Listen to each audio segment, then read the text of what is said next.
So this is transmission number 2 of our single transmission build. This is what we had to pull out of that car in order to build up the other transmission that's under there. That's gonna go back in that car. That's where we're at. Yep. It's amazing. So much trouble for something a little bit bigger than a loonie. For our American viewers, a $1 Canadian coin. And we got 2 of those, and these guys go inside here. Remember how this goes back together, Brian? That's not my car. So yeah, these guys slip inside there, more or less. I've only got one hand here. And then that goes inside. Oh, all of a sudden we've got a threaded hole for our drive flanges to attach to. I thought the day would never come. That we got the ring gear on, we're about to do some torquing, but if you look inside, that is a threaded insert to accept our drive flanges. Well, my drive flanges. It's all mine. Not being selfish or nothing. Always a good idea to torque these in the proper pattern as well. Yeah, that's really hard to hold on to.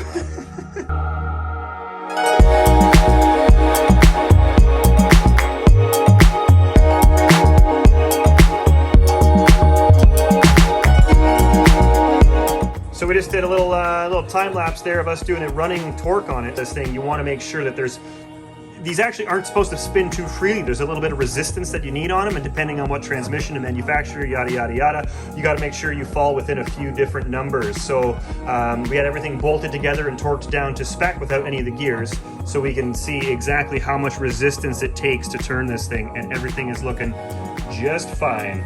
So the way that you adjust that, if it turns out you're too loose or you're too tight, there's actually little shims that essentially fit underneath the bearing race that this thing plugs into, and they kind of build out the casing a little bit to put more pressure on the bearing housing.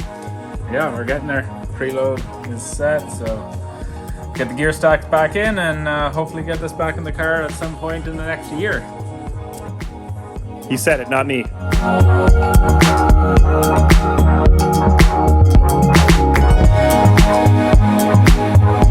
Couldn't help but notice that you cracked out the camping gear.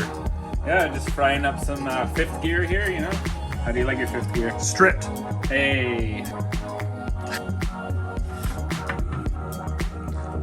Oh, like a glove. So the lesson that can be learned is you got to make sure to have the right gear for the job. The camping gear.